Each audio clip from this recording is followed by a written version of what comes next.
up? Chris VA Travels, and I'm back down just outside of Newport News and going to be visiting Lee Hall Train Depot, which is now a museum, and named after Lee Hall Mansion, which is just about a mile away. And yeah, Train Depot was originally completed 1881 it served the C&O rail line right up there. It's now a CSX line. And yeah, and the depot was originally on the other side. I don't know if CSX had expanded, but they felt the depot was too close, so they moved it over here. And yeah, this thing has been in the works for about 20 years, and it was a $5 million project. So it's a pretty looking building. And to let you know, tickets are $8. They're only open on Saturdays from 10 until 4 p.m. But yeah, on the way in, I just want to take a quick look at this house, which is now bed and breakfast, the Boxwood Inn. But it was originally the S.R. Curtis house. And S.R. Curtis, he was the son of Dr. Humphrey Harwood Curtis from over at Enview. And did a video on Enview about 3 months ago. You should go check it out. And yeah, his father was the one who owned Enview during the Civil War. So yeah, S.R. Curtis, Simon Reed Curtis. And of course, he was a prominent figure in the area, and ran a post office out of here, a grocery store, a general store. He also owned about a third of Mulberry Island, which was eventually purchased by the U.S. Army and turned into Fort Eustis. Later in life, he owned a car dealership where he assembled Model Ts, so kind of interesting. And then, yeah. This is the last train depot in the Lower Peninsula. There were originally 5. You had Oriana, Oyster Point, Morrison, Newport News. And an interesting fact, the first passenger train ran 1881, and it ran to the Cornwallis Surrender Centennial Celebration, 100-year anniversary of the surrender, Revolutionary War. So pretty interesting. And also let you know that passenger service ended in the 1970s, and CSX shut down the depot in 1993. So, and over here's a little memorial. It was dedicated by CSX 1981, and it's to mark the 100-year anniversary of the completion of the Peninsula extension, which ran from Richmond down here to Newport News. And yeah, served many wars. Newport News was a big launching off site for troops headed over to Europe. And says that over 1 million soldiers have traveled down these lines, countless tons of military equipment. So it's seen a lot of action over the years. And then Lee Hall Village developed around the depot. And right across the street, you had the H.M. Clement store. So it's where there's a Dollar General and a post office over there now. And yeah, pretty cool looking picture. You have some old Model Ts here. And so yeah, this would be the Curtis house. Across there's the H.M. Clemens store, and that was the depot. So I'm not sure where the track was, if it was on the other side, but yeah. And here's a cool shot of the village looking down to Lee Hall Mansion. Lee Hall Mansion is just kind of behind these trees. And there was a school back there. So yeah, anyway, so all right, I'm gonna go ahead and take my tour.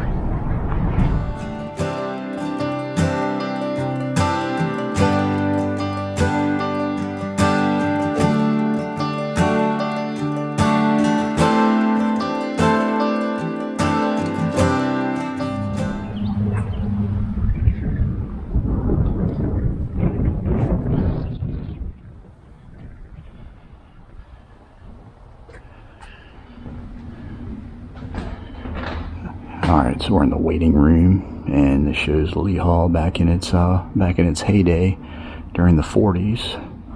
And then the last station on the line, Newport News Station, pretty nice. And then the Main Street Station in Richmond, and you'll see that recognizable clock if you've ever driven through downtown Richmond.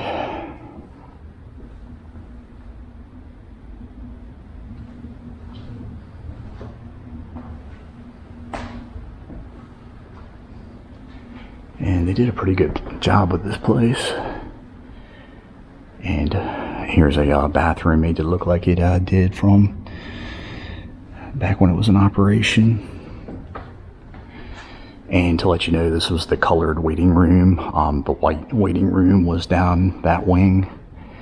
And of course the rail line. The peak of the rail industry was during the whole, in the South at least, during the whole Jim Crow era. And yeah, the cars, of course, were separated, whites and blacks. And the rail line was a big employer, African Americans. Yeah, it was a much better job to have than being a sharecropper. And then the best job you could have, of course, is a porter. And I guess the more prominent blacks became porters, and it's what led to America's black middle class. And Chessie the Cat, that was their big advertising logo from back then. And for their passenger line, it was just showing that it was so smooth and comfortable that a cat could take a nap. So, you'll see that's the image of a cat, Chessie the Cat with the 2 ears. So, one of the shingles off the roof. And this is that big move I was telling you about when it was moved to the other side of the tracks. Moved between June 23rd and 25th, 2009. So, it had a big celebration, 1981, 100-year anniversary. That's the governor driving in a stake. And this is talking about the last passenger line. It shut down passenger service May 1st, 1970. And yeah, I guess I kind of mentioned all this, but yeah, used by the military, ship soldiers down to Newport News. How a village sprang up in the area. And yeah, the line was first opened to bring coal from West Virginia to Newport News. And Newport News was a great port because they had deep water anchorage. So, oh yeah, and this area is dedicated to the telegraph line.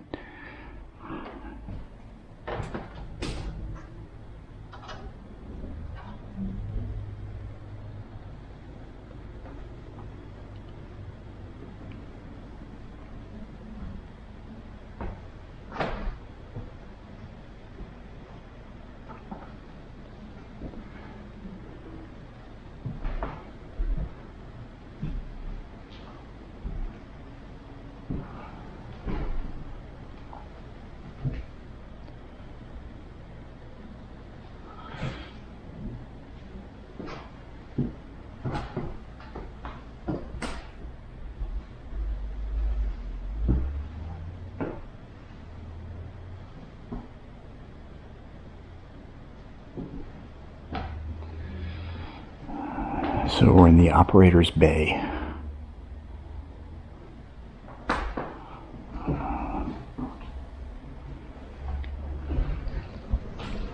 And to let you know, this museum isn't officially open. They're kind of halfway open.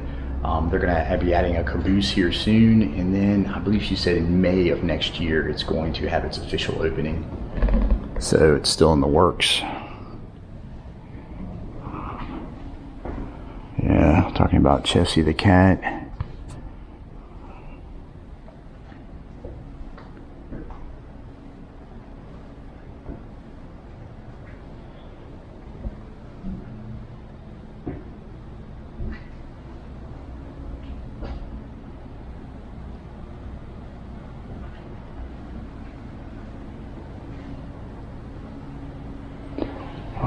Yeah, they definitely did a good job with this place. There's a lot to see. This is the freight room.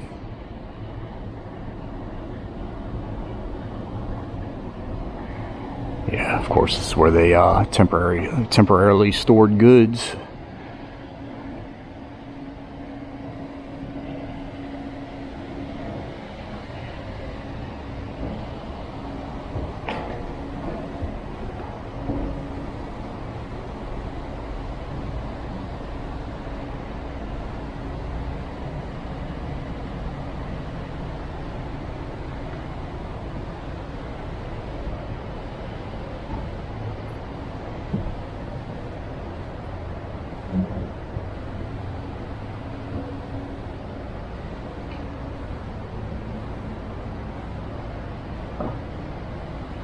Huh.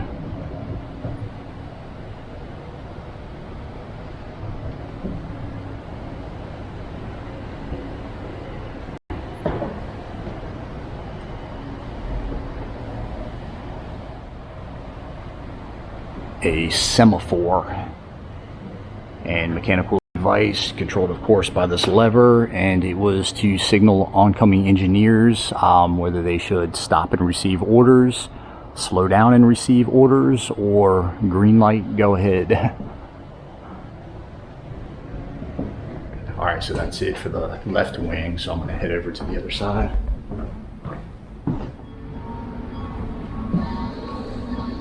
Alright, so this is the right wing, and it's still under renovation. They're going to have some sort of gallery in here. And yeah, they've got a little simulation, and those are some original engine controls. And yeah.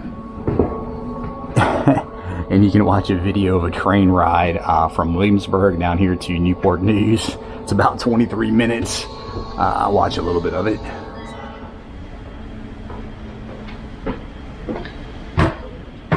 All right, up here on the second floor. And this was the operator's residence. Pretty much a fancy apartment.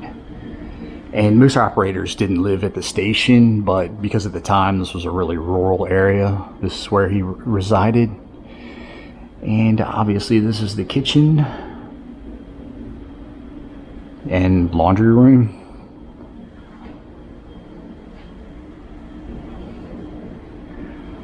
Living room back there, and this would have to have been the bedroom, I'm assuming. And yeah, they're still renovating, they're still setting this room up. And a couple placards just going over the village of Lee Hall. And if you're a local resident, this would be of some interest. Yeah, just talking about the see the Ripley store, Fleming's store, a dairy, Dozer Farms Dairy. Yeah, and that Curtis house. So, oh, and back here, this placard to that H.M. Fleming store that was across the street, and that was pretty much the main shop in town. It looks like a grocery store, pretty much a general store. He bought groceries, furniture, hardware. And it burned down 1967.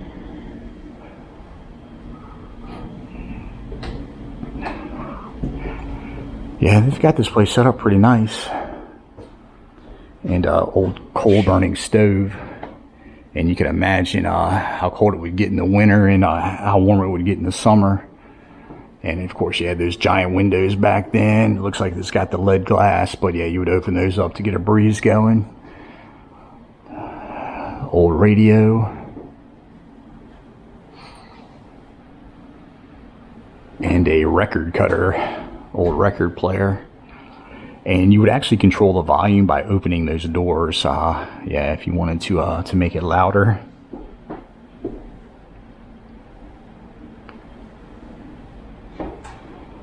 And a stereo opticon.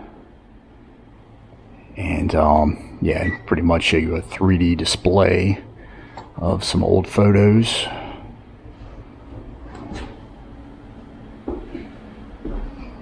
My grandparents used to have something like this at their house.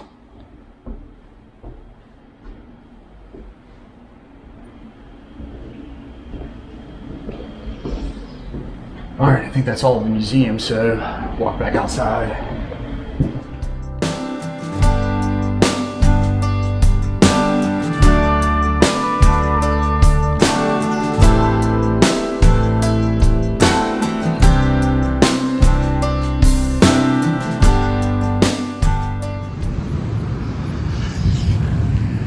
All right, just finished the tour inside, and the lady recognized me from my Lee Hall and Enview videos. Pretty cool.